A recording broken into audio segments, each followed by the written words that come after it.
దేవుడవు నాయనా నీకు వందనములు స్తోత్రములు ప్రభువా. ఆకాశముని సింహాసనము ఈ భూమి నీ పాదపీఠమై ఉన్నది ప్రభువా. ఈ పునరుద్ధాన దినము ప్రభువా అయ్యా అల్పులమైన మేము తండ్రి నీ బంగారు పాదాల చెంత చేరియున్నాము ప్రభువా.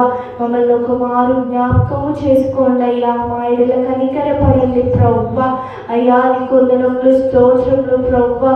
దేవా నీకు వందనములు, నీ పక్షమున నీ నామమున అయ్యా ఇక్కడ మోకరించిన మనల్ని మీరందరూ జ్ఞాపకం చేసుకోమని అడుగుచున్నాము తండ్రి. మీ కృపను, మీ దయను, మీ కనికరమును మా పైన ఉంచండి ప్రభువా. ఈ పునరుద్ధాన దినము ప్రభువా నిన్ను ఆరాధిస్తుండగా, నిన్ను మహిమపరుస్తుండగా ప్రభువా పాటలు పాడించిన మా అందరికీ తోడేయుడండి ప్రభువా. ఆరాధన చేయించున్న మాకు ప్రభువా అయ్యా నీకు వందనములు. మనుషులు చూడవలెనని వినవలెనని కాదు, కానీ అయ్యా నిన్ను ఆరాధించు వారు ఆత్మతో సత్యముతో పరిపూర్ణ హృదయముతో ఆరాధింపవలెనన్నావు నాయన.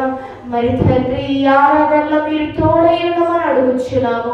నీ ఆత్మని ప్రభువా కూడి ఉన్న మా అందరి పైన అల్లాడింప చేయమని అడుగుచున్నాము తండ్రి.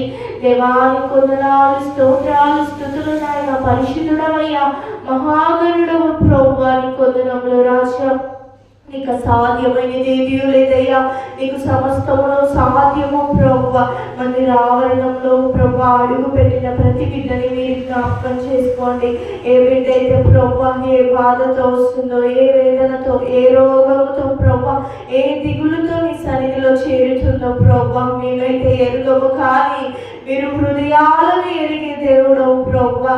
అయిన వారి